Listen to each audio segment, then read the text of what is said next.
OLE, the utopian world of online education. Hello बच्चों, आज हम लोग ओएलई के तत्वावधान में बहुत महत्वपूर्ण टॉपिक संधि को समझने जा रहे हैं। संधि शब्द तो आप लोगों ने जरूर सुना होगा, क्योंकि संधि एक ऐसी चीज है, एक ऐसा विषय है जो दैनिक जीवन में, बोलचाल में, बातचीत में प्रायः सम्मिलित है। संधि माने होता है मिलना, जुड़ना, मेल करना, और विग्रह माने होता है अलग होना, दूर दूर होना, बेमेल होना। तो जब कोई दो वर्ण आपस में मिलते हैं तो उनके मिलने से कुछ विकार उत्पन्न होता है। विकार माने परिवर्तन, यही संधि कहलाता है। दो वर्णों के आपस में मिलने से, संयुक्त होने से होने वाले विकार को संधि कहते हैं। अब वर्ण चूंकि स्वर भी होता है, अब वर्ण स्वर भी है, व्यंजन भी है, किसी वर्ण में विसर्ग लगा होता है। यह भेद होने से संधि के होने पर जो विकार होगा वह भी अलग अलग होगा, उसमें भी अंतर होगा, क्योंकि वर्ण में अंतर है। तो स्वरों के मिलने से जो विकार होगा उसको स्वर संधि कहा जाएगा। जैसे नदी प्लस ईस, तो यहां बड़ी ई और बड़ी ई मिलकर के बड़ी ई हुआ है। यह विकार स्वर का है, स्वरजन्य है, इसलिए यह स्वर संधि है। व्यंजन संधि, जैसे वाक प्लस ईस, का और ई मिलकर के गी हो गया है। यह विकार व्यंजन जन्य है, इसलिए यह व्यंजन संधि है। अतः प्लस एव, अत में विसर्ग लगा है, तब अतः बना है। यह दो शब्द जब जुड़ेंगे तो अतएव बन जाएगा। ये परिवर्तन विसर्गजन्य है, इसलिए इसको विसर्ग संधि कहेंगे। तो इस प्रकार संधि के तीन प्रकार हम लोगों ने जाने: स्वर संधि, व्यंजन संधि, विसर्ग संधि। संधि को पढ़ने से पहले संस्कृत की वर्णमाला पर एक दृष्टि डालना आवश्यक है। संस्कृत की जो वर्णमाला है वो महर्षि पाणिनि के द्वारा रचित है। महर्षि पाणिनि ही संस्कृत के प्रथम वैयाकरण माने जाते हैं, क्योंकि जो व्याकरण पाया जाता है इस समय संस्कृत का, वह महर्षि पाणिनि का ही प्रस्तुत किया हुआ है। यद्यपि पाणिनि से पहले कुछ और भी वैयाकरण हो गए हैं। वैयाकरण कहते हैं व्याकरण के विद्वान को। जैसे न्याय के विद्वान को नैयायिक कहते हैं, उसी तरह व्याकरण के विद्वान को वैयाकरण कहते हैं। पाणिनि का जो ग्रंथ है उसका नाम है अष्टाध्यायी। उसमें 8 अध्याय हैं और लगभग 4000 सूत्र हैं। उस ग्रंथ में ही उन्होंने कुछ पुराने वैयाकरणों का नाम लिखा है। जैसे उन्होंने बृहस्पति का नाम लिखा है, इंद्र का नाम लिखा है, इस तरह से कुछ नाम उन्होंने लिखे हैं। यानी वैयाकरण उनसे पहले थे, तो उन्होंने व्याकरण पर कोई न कोई काम जरूर किया होगा, लेकिन उन वैयाकरणों का केवल नाम ही सुना जाता है। काम नहीं मिलता। पाणिनि का नाम और काम दोनों प्राप्त हैं और पाणिनि का काम पूरा प्राप्त है। 8 अध्यायों में 4000 सूत्रों में संस्कृत की संपूर्ण व्याकरण पाणिनि ने निबद्ध कर दी है। और कुछ इस तरह से संस्कृत व्याकरण की रचना की पाणिनि महोदय ने, उसकी संरचना की कि संस्कृत भाषा में आज तक रंच मात्र भी कोई विकार नहीं आ पाया, कोई परिवर्तन नहीं आ पाया। जो नियम तब थे वही नियम अब हैं। आज भी अगर कोई नया नाम बनाना हो तो उसी ग्रंथ का सहारा लेना पड़ता है। बिना उस ग्रंथ का सहारा लिए किसी भी नए अर्थ के लिए, किसी भी नई वस्तु के लिए शब्द का निर्माण संभव नहीं। यह उनकी विशेषता है। संस्कृत की वर्णमाला को महर्षि पाणिनि ने 14 सूत्रों में निबद्ध किया है। जिस प्रकार अंग्रेजी की वर्णमाला में 26 अक्षर होते हैं, हिंदी की वर्णमाला में 49 अक्षर होते हैं, उसी तरह संस्कृत की वर्णमाला में 14 सूत्र होते हैं। ऐसा माना जाता है कि यह सूत्र शंकर जी के डमरू से निकले हुए हैं। पाणिनि की तपस्या से प्रसन्न होकर शंकर जी ने डमरू बजाया और उससे यह 14 सूत्र निकले,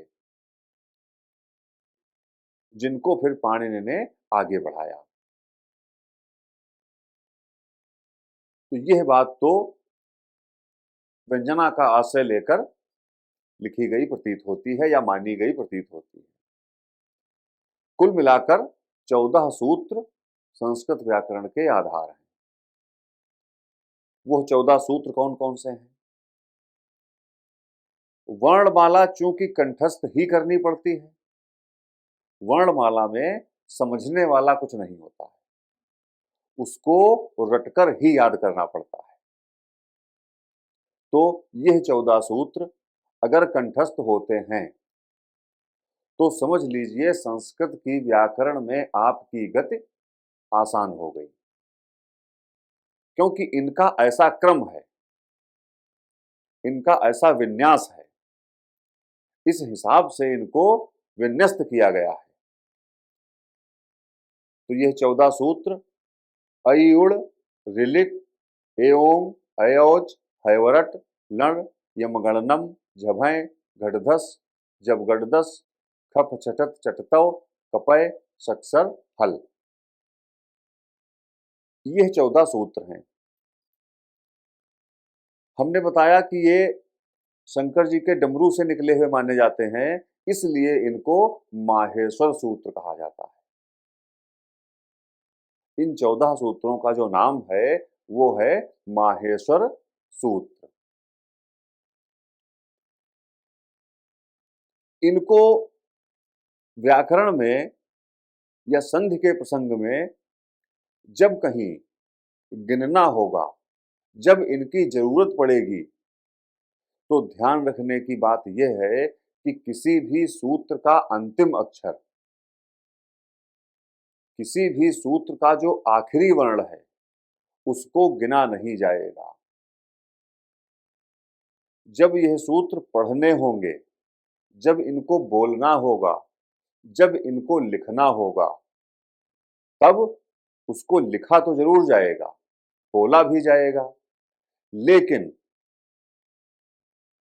इनका प्रयोग नहीं होगा। जिस तरह से बाकी वर्णों का प्रयोग होगा, उस तरह से किसी भी सूत्र के अंतिम वर्ण का प्रयोग नहीं होगा। उस समय वह वर्ण माना नहीं जाएगा, अंतिम वर्ण। इस वर्णमाला में या इन माहेश्वर सूत्रों में ऐ उड़ ऋलिक एओं अयोज, यह जो 4 सूत्र हैं, इनमें सारे स्वर हैं और इसके बाद जो हैं वो सारे व्यंजन हैं। कुछ स्वर दीर्घ भी हो जाते हैं, जैसे अ, ई, उ, री, ये दीर्घ हो जाते हैं। री जो है ये दीर्घ नहीं होता है, ये ऐसा ही रहता है। तो प्रारंभिक 4 सूत्र स्वरों के और शेष व्यंजनों के इन माहेश्वर सूत्रों में हैं। एक चीज होती है प्रत्याहार। प्रत्याहार बनाए गए हैं व्याकरण के लिए, विशेष रूप से संधि के लिए। प्रत्याहार क्या होता है समझ लीजिए। जैसे मान लीजिए इस वर्णमाला के 5 अक्षरों की कहीं पर जरूरत है या 10 अक्षरों की जरूरत है। जरूरत का मतलब मान लीजिए 5 अक्षरों पर कोई नियम लागू होता है या 10 अक्षरों पर कोई नियम लागू होता है या 7 अक्षरों पर कोई नियम लागू होता है या केवल स्वरों पर कोई नियम लागू होता है, व्यंजनों पर नहीं लागू होता है।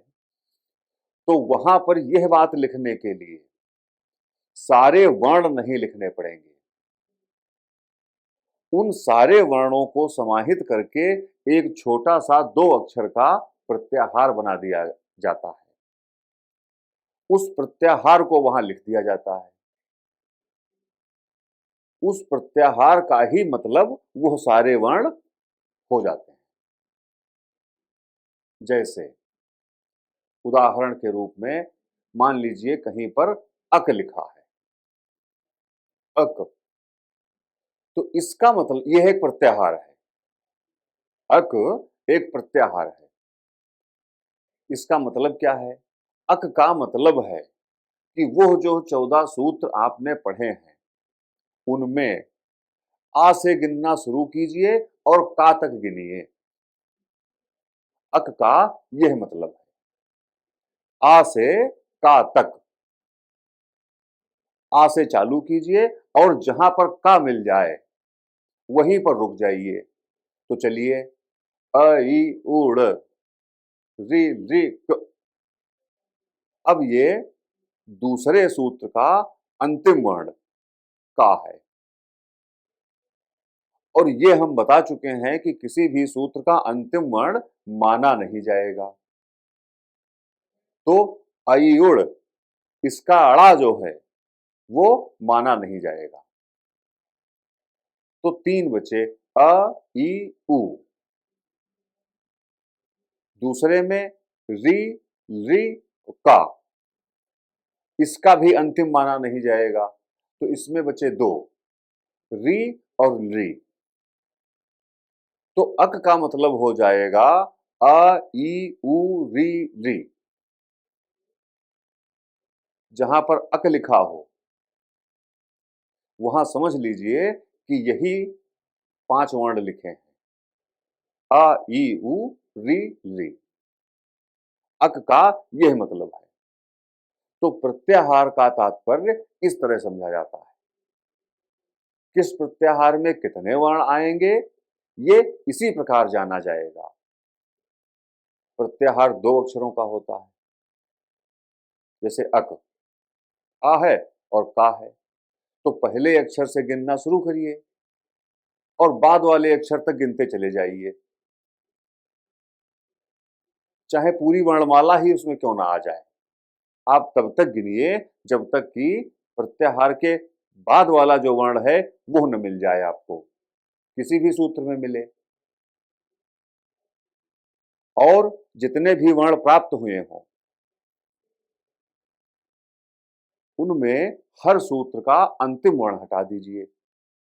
बस जो बचे समझ लीजिए कि उस प्रत्याहार में उतने ही वर्ण हैं। 2, 4, 6, 8, 10, 15, 20, 25, 30 कितने भी हो सकते हैं।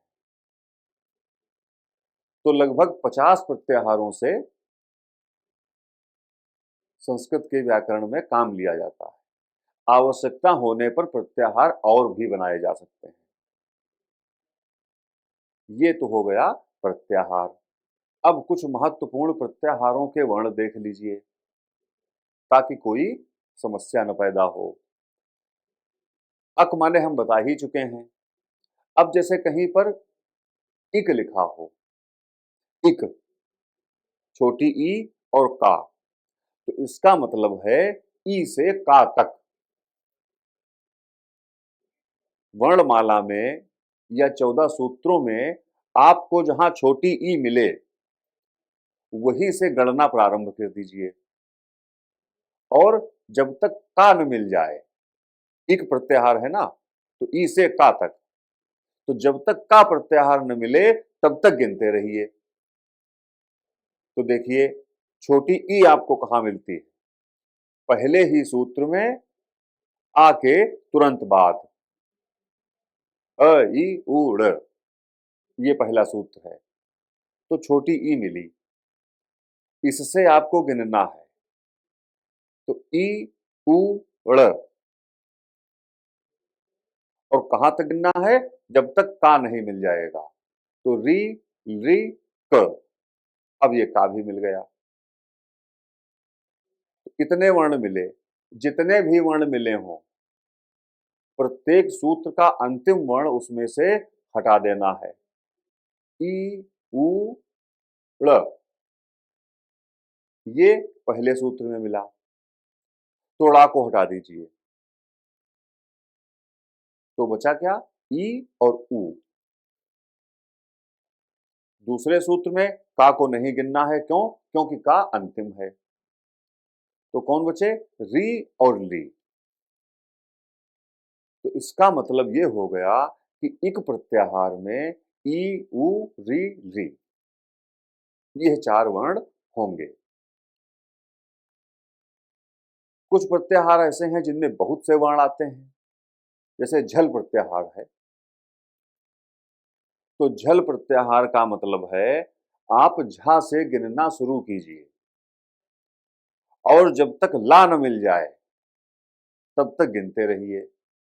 जैसे झ भय, घड धस, जब गड दस, खप चटत चटतव, कपय सखसर हल, ला अंत में मिलेगा।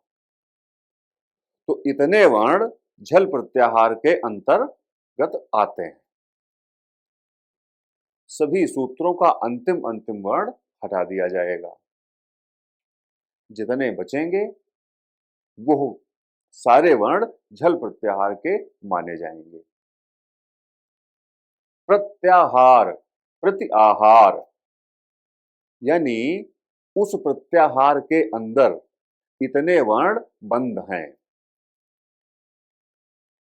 इतने वर्णों का आहार उस प्रत्याहार का है, ये इसका शाब्दिक अर्थ निकला।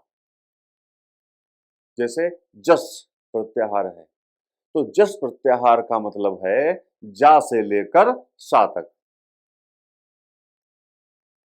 वर्णमाला में आप देखिए जा कहां पर है, और जा से गिनना शुरू कर दीजिए, सा तक गिनते चले जाइए, ज ब ग ड द स, और अंतिम को मानना नहीं है, तो ज ब ग ड द, इतने वर्ण मिलेंगे जस प्रत्याहार के अंतर्गत। यह प्रत्याहार संधि वाले प्रकरण को काफी सरल कर देगा। इसी वर्णमाला से, इन्हीं 14 माहेश्वर सूत्रों से हिंदी की वर्णमाला बनाई गई है। तो संस्कृत की वर्णमाला में आप देखिए, जैसे ख फ छ ठ थ च ट त व, ये सूत्र है। तो इसमें आप देखिए हिंदी में जो वर्ग बनाए गए हैं, कवर्ग, चवर्ग, टवर्ग, तवर्ग, पवर्ग, तो ये जो सूत्र है इसमें ख फ छ ठ थ, प्रत्येक वर्ग का दूसरा अक्षर इस सूत्र में एक साथ लिखा गया है। फिर च ट त, वा तो गिना नहीं जाएगा, तो च ट त और फिर अगले सूत्र का अगला सूत्र है कपय, तो का और पा। अब देखिए जितने भी वर्गों के प्रथम प्रथम वर्ण हैं वो सब एक साथ लिखे हुए हैं। जब गड दस, ज ब ग ड द, ये तीसरे तीसरे नंबर पर आते हैं। जा, च वर्ग में चा छा जा तीसरे नंबर पर, फिर बा, पा फा बा तीसरे नंबर पर, फिर गा, का खा गा तीसरे नंबर पर, ज ब ग ड, टा ठा डा तीसरे नंबर पर, दा, ता था दा तीसरे नंबर पर। तो इस तरह से इन माहेश्वर सूत्रों की रचना पाणिनि ने की है, जिसमें क्रम का विशेष ध्यान रखा है और इसी क्रम को देखकर, इसी संरचना को देखकर हिंदी की वर्णमाला का निर्माण विद्वानों ने किया था। तो ये हो गई संस्कृत की वर्णमाला, 14 माहेश्वर सूत्र और प्रत्याहार। बहुत से प्रत्याहार होते हैं। अब देखिए अच, एक प्रत्याहार अच है, आ से चा तक, अयुड़, ऋलिक, एओम, ऐऔच, 4 सूत्र इसमें लिए गए। इनका अंतिम वर्ण चारों का नहीं माना जाएगा। तो क्या हुआ, ये सारे स्वर इसमें आ गए, आ से लेकर चा तक, यानी अच प्रत्याहार जो है उसमें सारे स्वर समाहित हैं। एक प्रत्याहार होता है हल। इन 4 सूत्रों के बाद जो 5वां सूत्र है वो हा से ही शुरू होता है और ला आखिरी में होता है, यानी हल। तो हल नाम के प्रत्याहार के अंदर सारे व्यंजन समाहित हैं। तो जो शब्द स्वर से समाप्त हो रहा होगा उसको अजंत कह दिया जाता है। अच प्लस अंत, यानी अच है अंत में जिनके, और अच माने कोई स्वर, यानी स्वरांत, जो स्वर से समाप्त हो रहा है, वो सारे शब्द अजंत कहे जाते हैं। और जिसके अंत में व्यंजन है, जो व्यंजनांत है, वो हलंत कहा जाता है संस्कृत व्याकरण में। हलंत, हल है अंत में जिसके, वो हलंत होता है। तो इस प्रकार अगर अजंत लिखा हो तो समझ लीजिए स्वर, हलंत लिखा हो तो समझ लीजिए व्यंजन। इस प्रकार संधि को प्रारंभ करने से पहले ये जो वर्णमाला और प्रत्याहार का हम लोगों ने अध्ययन किया है, ये अति महत्वपूर्ण है आगे बढ़ने के लिए। इसलिए इसको हम लोग तब तक अभ्यास के द्वारा तैयार करें, शेष अगली कक्षा में। धन्यवाद।